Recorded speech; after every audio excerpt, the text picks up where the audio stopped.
The rain hammered against the stone walls of Windsor Castle that November morning. Inside the East Wing corridor, a young palace guard named Thomas Whitmore stood at attention. His uniform soaked from the outdoor patrol he'd just completed. Water dripped from his cap onto the polished floor. He didn't move. He'd been trained not to. What he didn't know was that in exactly 4 minutes, his life would change forever. Thomas had served at the palace for 2 years. At 24, he was one of the younger guards, but he took his duties seriously. His father had been a guard. His grandfather, too. This wasn't just a job. It was everything. Down the corridor, heels clicked against marble. Sharp. Deliberate. Thomas kept his eyes forward, but he could hear voices approaching. One voice rose above the others, cold and commanding. Now this is unacceptable. Completely unacceptable. A woman appeared in his peripheral vision. Tall, perfectly dressed, her expression like winter frost. Behind her walked staff members in palace uniforms, their faces tight with discomfort. The woman stopped directly in front of Thomas. He recognized her immediately. She was part of Queen Camilla's private staff, a senior aide named Victoria Hastings. Her reputation preceded her, demanding, ruthless, always looking for mistakes. Before you hear what happens next, if you love real stories about courage and dignity, hit that subscribe button. You won't want to miss how this unfolds. Victoria's eyes scanned Thomas from head to toe. Her lip curled slightly. "Look at this," she said loudly, addressing the staff members, but speaking for anyone in earshot. "Is this what we've come to? Guards dripping water all over Her Majesty's floors like common servants?" Thomas felt heat rising in his face, but he kept his expression neutral. Protocol demanded silence, unless directly questioned. "You," Victoria snapped, stepping closer, "do you think this is appropriate? Standing here like a drowned rat?" "Ma'am, I completed my outdoor rotation as scheduled," Thomas replied, his voice steady. "I was instructed to report to this post immediately." Victoria's eyes narrowed. "Don't speak unless I ask you a question. And when you do speak, show proper respect." Something shifted in the air. Thomas had followed protocol exactly. He'd done nothing wrong. But Victoria wasn't interested in protocol. She was interested in power. "Strip off that jacket," she ordered. "You're a disgrace to the uniform." Thomas hesitated. Removing uniform pieces while on duty violated regulations, but refusing a direct order from senior palace staff could mean his position. His hands moved to his buttons. Wait. The single word cut through the tension like a blade. A new figure emerged from the adjacent hallway. Shorter than Victoria, but carrying an authority that needed no announcement. Princess Anne, the Princess Royal, stopped 3 feet from the scene. Her eyes took in everything. The wet floor. Thomas's red face. Victoria's triumphant expression. "What exactly is happening here?" Anne's voice was quiet, but it filled the corridor. Victoria's confidence wavered for just a second. Then she recovered, lifting her chin. "Your Royal Highness, I'm simply addressing a discipline matter. This guard has—" I asked what is happening and interrupted. "Not what you think you're doing." The air seemed to thicken. Thomas's heart pounded so hard he thought everyone must hear it. Victoria straightened. "This guard is improperly presenting himself while on duty. The floors are damaged. The appearance is unacceptable. I'm well within my authority to address staff conduct." Anne's gaze moved to Thomas. "You completed outdoor patrol?" "Yes, Your Royal Highness." "And you were ordered to this post immediately after?" "Yes, ma'am." Anne looked back at Victoria. Her expression hadn't changed, but something dangerous flickered in her eyes. "So this guard followed his orders precisely, and you decided to humiliate him for doing his job in the rain." The silence that followed was deafening. Victoria opened her mouth to respond, but Anne raised one hand. The gesture was small. Its effect was absolute. "My office." 1 hour? Anne's words were ice. Then she looked at Thomas. "Carry on, guard. You're doing fine." She walked away, her footsteps echoing long after she disappeared around the corner. Victoria stood frozen, her face pale. Then she turned sharply and left, her staff scrambling to follow. Thomas released a breath he didn't know he'd been holding. His hand shook slightly as he resumed his position. He had no idea that what happened in that corridor would spark something much bigger. Something that would reach the highest levels of the royal household and expose a pattern that had been growing in the shadows for months. Asterisk, asterisk, princess. Anne's office sat in the northwest corner of Windsor Castle, overlooking the gardens. It was a working space, not a showpiece. Papers covered the desk. Photographs of her horses lined one wall. This was where real decisions were made. Victoria Hastings arrived exactly 1 hour later. She knocked twice, her confidence rebuilt during the walkover. She'd dealt with royals before. They could be managed. They could be reminded of hierarchy and proper channels. Come in. Anne sat behind her desk, reading something. She didn't look up immediately. The seconds stretched. Victoria remained standing. Finally, Anne set down her paper. She gestured to the chair across from her. Sit, Victoria sat, smoothing her skirt. Your Royal Highness, I believe there's been a misunderstanding. No, Anne's voice was flat. There's been no misunderstanding. I understand perfectly. She opened a folder on her desk. Inside were papers, what looked like incident reports, statements. Thomas Whitmore isn't the first, is he? And Astot Victoria blinked. I'm sorry? The first guard you've humiliated. The first staff member you've decided to discipline for following orders? Anne pulled out a sheet. 3 weeks ago. A housekeeping staff member named Margaret Chen. You berated her in front of visitors for placing flowers in the wrong arrangement. Except the arrangement had been ordered by the Queen's florist. Victoria's mouth opened, but Anne wasn't finished. 5 weeks before that, a kitchen porter named David Mills. You demanded he be written up for serving tea at the wrong temperature. The temperature was exactly as specified in the service guidelines. Anne looked up. Her eyes were steel. Should I continue? Those were matters of maintaining standards, Victoria said, but her voice had lost its edge. The Queen's household requires, don't. Anne leaned forward. Don't hide behind the Queen's name. These aren't her standards. These are yours. The folder remained open between them. Victoria could see more papers inside. More names. More incidents. I've been watching, Anne said quietly. For months, actually. Reports kept crossing my desk. Small things at first. A reprimand here. A complaint there. But patterns emerged. And do you know what the pattern showed? Victoria didn't answer. Every single person you've targeted has been junior staff. People with no power to push back. People who can't afford to lose their positions. And closed the folder. You're not maintaining standards. You're a bully. The word hung in the air like an accusation at trial. Victoria's face flushed red. That's completely unfair. I work directly for Queen Camilla's office. My authority comes from your authority comes from the household, and interrupted. And the household has rules.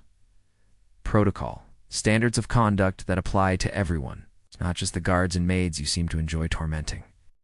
She stood, walking to the window. Rain still fell outside, softer now. Here's what's going to happen, Anne said, her back to Victoria. You're going to apologize to Thomas Whitmore, personally, and to Margaret, Chen, and David Mills, and every other person on this list. She turned back. And then you're going to lose your palace access credentials. Victoria shot to her feet. You can't do that. I report directly to you. Report through the household structure like everyone else, Anne said. And I've already spoken with the master of the household. Your credentials will be suspended pending a full review. The Queen will hear about this.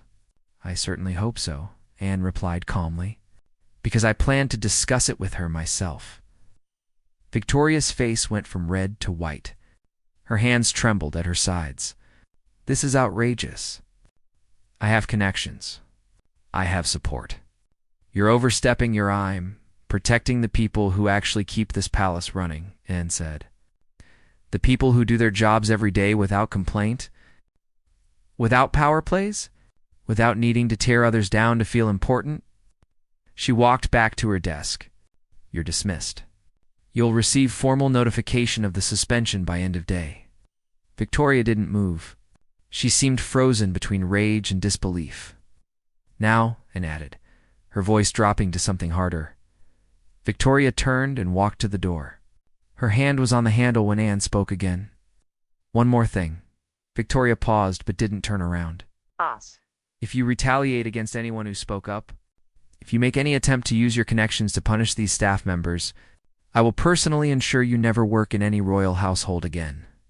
Not here, not anywhere, as words were measured, precise. Are we clear? Crystal, Victoria said through clenched teeth. The door closed behind her with a soft click. Anne stood alone in her office. She let out a long breath. This was only the beginning. She knew Victoria wouldn't go quietly. People like that never did. But something else bothered her. Something Victoria had said. I have support. Anne walked back to her desk and picked up her phone. She needed to make some calls. Because if Victoria had been operating this way for months, someone had been allowing it. Someone had been protecting her. And Anne had a sinking feeling she knew who it might be. Outside, the rain had stopped, but inside Windsor Castle, a storm was just beginning to build. Thomas Whitmore learned about the suspension through the guard network. Word traveled fast in the palace. By evening, everyone knew Princess Anne had stripped Victoria Hastings of her credentials. The reactions were mixed. Some staff members whispered relief. Others worried about consequences. Few looked nervous, like they expected retaliation at any moment. Thomas tried to focus on his duties, but his mind kept returning to that moment in the corridor. The way Princess Anne had appeared like she'd been waiting, the way she'd spoken with absolute authority, but without raising her voice. He'd grown up hearing stories about the Princess Royal, her work ethic, her no-nonsense approach. But seeing it firsthand was different. She hadn't just defended him. She'd seen something bigger, something systematic. That night, Thomas received a message. Report to the Princess Royal's office the following morning. 8 o'clock sharp. He barely slept. At 7:55, he stood outside her door, uniform perfect, heart racing. He knocked. Come in. Anne sat at her desk with tea and what looked like breakfast pushed to the side. More papers spread before her. She gestured to a chair. Sit, please. Tea. No, thank you, Your Royal Highness. She studied him for a moment. How long have you served here, Thomas? 2 years, ma'am. And before yesterday, did you have any interactions with Victoria Hastings? Thomas hesitated. A few, ma'am. Minor things. Define minor. He swallowed. She would comment on uniform presentation. Question why guards were positioned in certain locations. Once she tried to reassign my patrol route without going through proper channels. Anne made a note. Did you report any of this? No, ma'am. Why not? Thomas looked down at his hands. Honestly, I didn't think anyone would care. She's senior staff. I'm just a guard. I didn't want to seem like I couldn't handle criticism. Anne set down her pen. That's exactly what people like her count on. They create an environment where speaking up feels more dangerous than staying quiet. She pulled out another folder. I need to ask you something, and I need complete honesty. Have you witnessed her treating other staff members the way she treated you? Thomas's throat tightened. This was the moment. He could play it safe, give vague answers, protect himself. Or he could tell the truth. He thought of Margaret Chen, the housekeeper who'd cried in the break room after Victoria had screamed at her. Of David Mills, who'd almost quit after being written up for something that wasn't his fault. Yes, ma'am, he said quietly. Many times. Tell me. For the next 20 minutes, Thomas talked. He told her about the pattern of behavior. The way Victoria would target younger staff, newer employees, people from working-class backgrounds. The way she seemed to enjoy having an audience when she dressed people down. Anne listened without interrupting. Her expression never changed, but Thomas saw her jaw tighten several times. When he finished, Anne closed the folder. Thank you for your honesty. I know that wasn't easy. Will there be consequences? Thomas asked. For speaking up, I mean. Not from me, Anne said firmly. But I can't control everyone, which is why I need you to be careful. Victoria has allies. Some of them are powerful. You mean in the Queen's household? Anne's eyes met his. She didn't confirm or deny, but the answer was in her silence. There's something you should know, she said. This situation is complicated. The Queen's staff operates somewhat independently. They have their own hierarchy, their own protocols. Technically, I'm overstepping by suspending Victoria's credentials. Thomas felt his stomach drop. So she might be reinstated. Possibly, if enough pressure is applied. Anne leaned back in her chair. But I didn't call you here to worry you. Called you here because I need witnesses. People willing to make formal statements about what they've experienced. You're building a case. I'm documenting a pattern, Anne corrected. There's a difference. One protects individuals.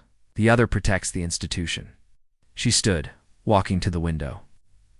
Outside, staff moved through the courtyard, going about their daily routines. Normal life continuing while battles were fought in offices and hallways. In 2 days, there will be a meeting, Anne said. Senior household staff. The Queen's private secretary will be there, possibly Camilla herself. She turned back to Thomas. Things may get uncomfortable before they get better. I understand, ma'am. I hope you do. Her voice was gentle now, almost sad. Because this isn't just about Victoria anymore. This is about power, about who gets to wield it and who gets crushed by it. Thomas stood. Whatever you need from me, Your Royal Highness, I'll do it. Anne smiled, but it didn't reach her eyes. You're braver than you know. Your father would be proud. Thomas blinked in surprise. You knew my father? I remember most of the guards who served with distinction. Your father was one of the good ones. She walked to the door with him. Stay alert these next few days, and Thomas, if anyone approaches you about changing your statement or keeping quiet, you come directly to me. Yes, ma'am. He left her office with his mind spinning. This was bigger than a simple suspension. This was about something deeper, something that had been building for a long time. As he walked back to his post, he passed other staff members. Some nodded at him with respect. Others looked away quickly. He realized then that choosing sides was no longer optional. Princess Anne had drawn a line, and everyone in the palace would have to decide where they stood. The question was, how many would have the courage to stand with her? Asterisk, the meeting was scheduled for Thursday morning in the state dining room. An unusual choice. Most household business was conducted in smaller private offices. Using the state dining room sent a message. This was official. This mattered. Princess Anne arrived 15 minutes early. The room felt cold despite the ornate heating. Long table, high ceilings. Portraits of past monarchs watching from the walls. She wasn't alone long. Sir Michael Thornberry, the master of the household, entered first. 63 gray-haired career palace administrator. He'd served 3 monarchs. His loyalty was to the institution, not to personalities. Anne had worked with him for years. She trusted him. Your Royal Highness, he greeted her with a slight bow. Quite the situation we find ourselves in. That's one way to describe it, Anne replied. I've reviewed your documentation. It's thorough. He set down his briefcase. But I should warn you, there's been pushback. Significant pushback. From whom? Before he could answer, the door opened again.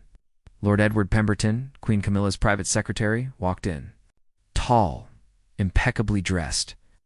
His expression neutral, but his eyes cold. Behind him came Victoria Hastings. Anne felt her jaw tighten. This is a senior staff meeting. Ms. Hastings was suspended from Ms. Hastings, has been temporarily reinstated pending this review. Lord Pemberton interrupted smoothly. At the Queen's personal request, the temperature in the room seemed to drop 10 degrees. Sir Michael looked uncomfortable. Edward, we discussed this. The protocol is clear. Until the review is complete, the Queen has made her position clear, Pemberton said, taking his seat. Victoria sat beside him, her face carefully blank but triumph glinting in her eyes. Anne remained standing. Where is the Queen? Her Majesty felt it inappropriate to involve herself directly in staff matters, Pemberton said. She trusts her household to resolve this professionally. How convenient, Anne said quietly. I'm sorry. Nothing. Anne sat down. She'd learned long ago that some battles required patience. Shall we begin? Sir Michael opened his folder. The purpose of this meeting is to review the suspension of Victoria Hastings and determine appropriate next steps. He looked at Anne. Your Royal Highness initiated the suspension based on alleged misconduct. Perhaps you could summarize your concerns? Anne kept her voice level. Victoria Hastings engaged in a pattern of harassment and abuse toward junior staff members. I have documented at least 11 separate incidents over the past 4 months. These incidents include public humiliation, false accusations, and attempts to circumvent proper household protocols. Those are serious allegations, Pemberton said, his tone suggesting he found them anything but serious. They're documented facts and corrected. I have witness statements, written records, testimony from multiple staff members who experienced or witnessed this behavior firsthand. Victoria spoke for the first time. Your Royal Highness, with respect, this is a misunderstanding blown out of proportion. I maintain high standards. Perhaps some staff members found my expectations challenging. But you ordered a guard to remove his uniform while on duty and interrupted. For following his assigned orders correctly? In what world is that maintaining standards? I was addressing a presentation issue. You were asserting power you don't have, Anne said. Her voice was still calm, but steel ran underneath. And when questioned about it, you attempted to invoke the Queen's authority to justify your actions. Pemberton shifted in his seat. Ms. Hastings serves the Queen's household directly. She does carry certain authority not over palace guards, Sir Michael interjected. Not over housekeeping staff. Not over anyone outside the Queen's immediate personal staff. He looked at Victoria. That's protocol. You know this. Victoria's mask slipped slightly. Protocol is one thing. Reality is another. The Queen expects excellence. She expects her household to reflect her standards. If some staff members can't meet those standards, then proper channels exist for addressing that, Anne said. Formal reviews. Performance evaluations. Not public humiliation. Not bullying? Bullying? Victoria laughed, the sound sharp. Your Royal Highness, you're describing basic management. I'm describing abuse. The word landed like a stone in still water. Pemberton cleared his throat. Perhaps we're being overly dramatic. Ms. Hastings has served the royal household admirably for 3 years. Her record is exemplary. One incident, even if handled imperfectly, shouldn't derail 11 incidents and corrected. And that's only what I could document. How many others stayed silent because they were afraid? Sir Michael spread several papers on the table. I've reviewed the statements Your Royal Highness provided. The pattern is concerning. Multiple staff members, unconnected to each other, describing similar experiences. Pemberton barely glanced at them. Staff complaints are common. People are sensitive. Standards feel harsh to those unaccustomed to excellence. Anne leaned forward. Let me ask you something, Edward. If these complaints had been about a member of the king's household, would you be so dismissive? That's not a fair comparison. It's completely fair. This isn't about standards or sensitivity. This is about accountability. And the fact that you reinstated her without completing the review tells me everything I need to know about where your priorities lie. Pemberton's face flushed. My priority is supporting the Queen and her household staff. Ms. Hastings serves at Her Majesty's pleasure, and this palace serves the crown. Not individual preferences, Anne shot back. When staff members are mistreated, it affects everyone: morale, efficiency, trust. Those things matter more than protecting someone's ego. Victoria stood abruptly. I don't have to sit here and be insulted. You're right, Anne said, standing as well. You don't. But you do have to face consequences. That's how this works. The Queen supports me, Victoria said, her voice rising. She knows my value. She understands what I bring to her household. Does she? Anne asked quietly. Or have you simply convinced yourself that's true? The room fell silent. Sir Michael closed his folder. I think we need time to review all materials. Make thoughtful decisions rather than emotional ones. He looked at Pemberton. Edward, while I appreciate the Queen's interest, reinstating Ms. Hastings before this process completes sets a troubling precedent. The Queen has the authority. The Queen has many authorities, Sir Michael interrupted gently. But household management follows established protocols for good reason. Those protocols protect everyone, including Her Majesty. Pemberton's jaw tightened, but he nodded curtly. Anne gathered her papers. I'll expect a decision within 48 hours. Based on evidence, not politics. If that's not possible, I'll take this to the king directly. She left before anyone could respond. Outside the dining room, her hands shook slightly. She'd just threatened to involve her brother, the king. That wasn't done lightly. Family dynamics were complicated enough without adding household disputes. But some lines couldn't be crossed. Some battles had to be fought, even if it meant going to war with the queen herself. Asterisk the next morning. Thomas Whitmore was summoned to Sir Michael's office, not Princess Anne's.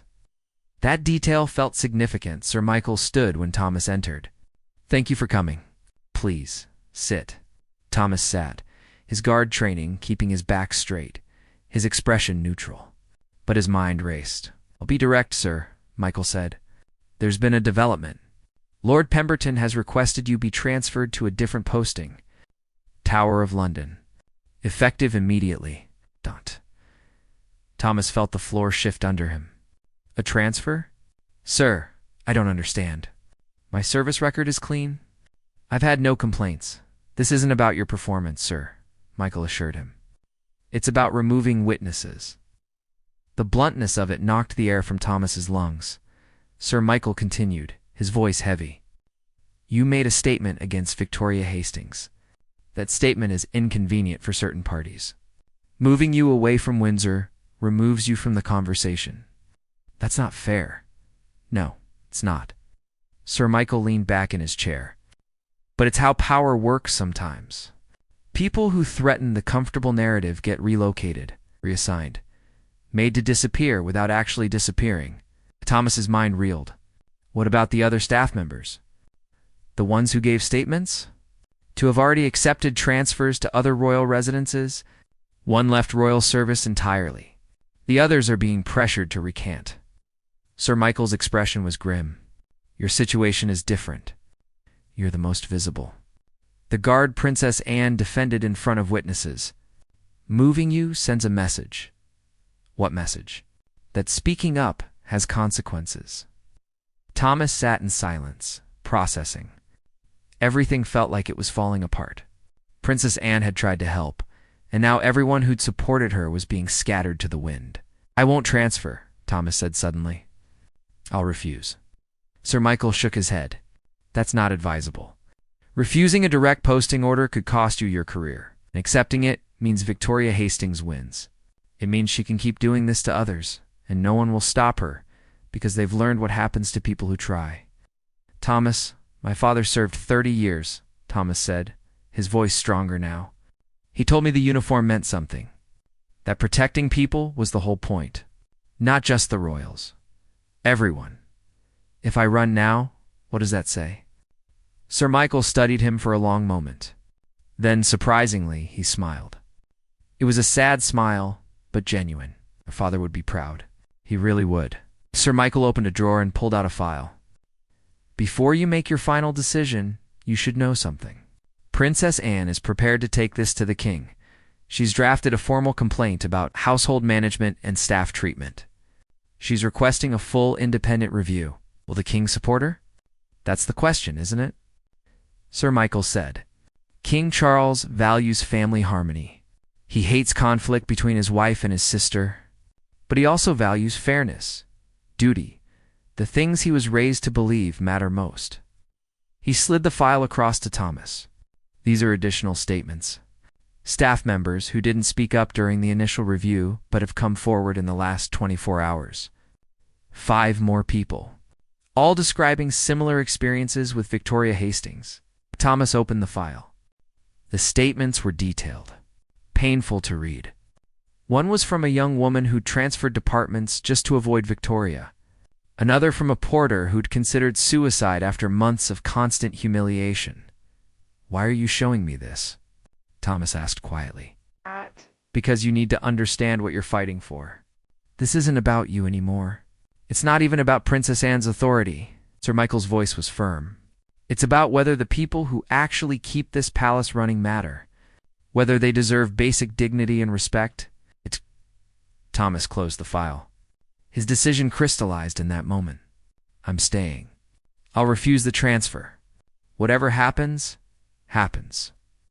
Sir Michael nodded slowly. Then I'll stand with you, and I'll make sure Princess Anne knows you stood firm. What will happen to me? Honestly, I don't know. You could be formally disciplined, dismissed, or— He paused.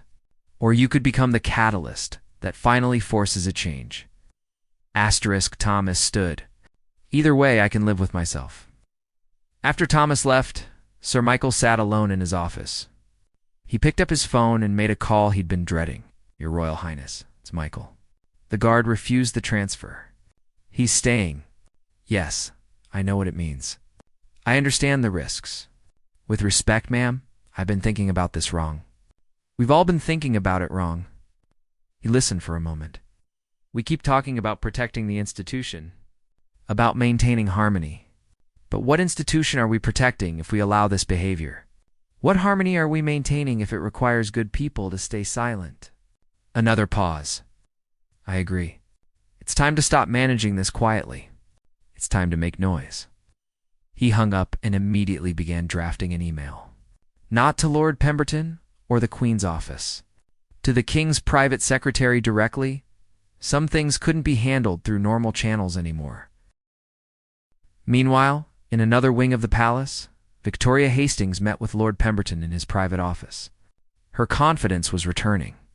The transfers were working. The witnesses were scattering.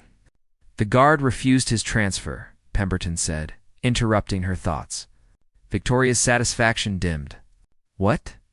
Thomas Whitmore? He declined the Tower posting, then force it. Make it a direct order. Pemberton shook his head. That would be too obvious. It would look like retaliation, which is exactly what Princess Anne would use against us. So what do we do? Pemberton was quiet for a long moment. Then he spoke, his voice careful. We let this play out. The king will never side against his wife on a staff matter. He'll push for a quiet resolution. Some minor consequences for you, perhaps? Counseling, retraining, but you'll keep your position, perhaps. Victoria. Pemberton looked at her seriously. You need to understand something. This isn't just about winning anymore. This is about survival. Princess Anne has momentum. She has evidence. If you push too hard, if you appear vindictive or unrepentant, even the Queen's protection has limits. Victoria felt ice in her stomach. Are you saying she'd abandon me? I'm saying everyone is expendable when it becomes politically necessary. Even you. Especially you. The words hung between them like a death sentence. Victoria stood, her legs unsteady. I've done nothing wrong. I maintained standards. I did my job. Then you have nothing to worry about, Pemberton said. But his tone suggested otherwise. Victoria left his office feeling something she hadn't felt in years. Fear. The king's decision. Came on a Friday afternoon. Princess Anne was in the stables when she received the call. She'd been brushing one of her horses, finding peace in the simple routine. Her phone rang. Private secretary. She answered immediately. Your Royal Highness, the king would like to see you. Now, if possible. 20 minutes later, Anne stood in her brother's private sitting room at Windsor. Charles sat by the window, looking older than she remembered. Being king aged a person. She knew that. Anne. He gestured to the chair across from him. Sit, please. They looked at each other. Brother and sister. But also monarch and subject. The roles never fully disappeared.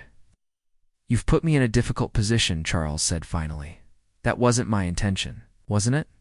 He wasn't angry, just tired. You went around the usual channels. You documented everything. You built a case that couldn't be ignored. That sounds very intentional to me. Anne met his eyes. Would you have preferred I stay quiet? Let Victoria Hastings continue abusing staff because addressing it might cause discomfort? I would have preferred you come to me first. And you would have tried to smooth it over. Find a quiet solution.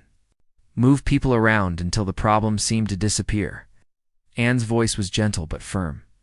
That's what we always do, Charles. We prioritize comfort over justice. Harmony over what's right. Charles was silent for a long moment. Then he sighed. You sound like our father. I'll take that as a compliment. It was meant as one. stood walking to the window. I reviewed everything. The statements. The evidence. Michael Thornberry's assessment. It's damning, Anne. Victoria Hastings created a toxic environment. There's no other interpretation. Then why do I sense a but coming?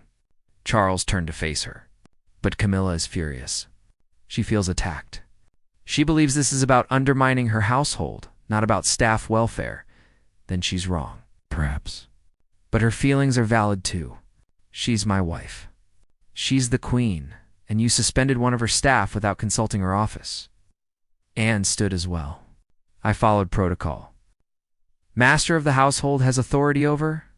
I know the protocol, Charles interrupted. But surely you understand how this looks. How it feels. To Camilla, this is a direct challenge to her authority. To me, this is about protecting people who can't protect themselves. They stood on opposite sides of the room. Family, allies. But in this moment, divided. What do you want me to do? Charles asked quietly. What's right? Support the evidence. Make it clear that abusive behavior won't be tolerated, regardless of who someone works for.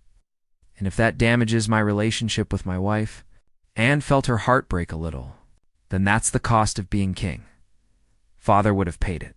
You know he would have. Charles closed his eyes briefly. When he opened them, Anne saw the decision there.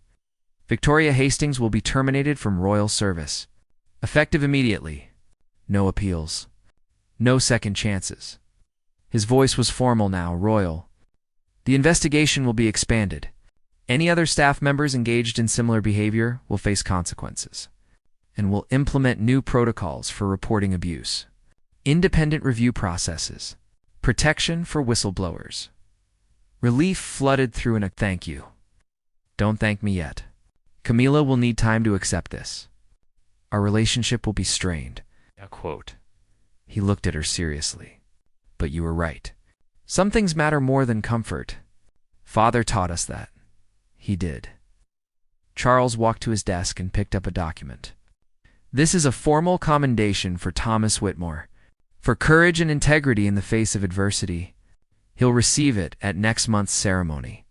Anne took the document, emotion tightening her throat. He's a good man. His father would be proud, as I'm proud of you. Even if you are infuriatingly stubborn, Charles almost smiled. You always were.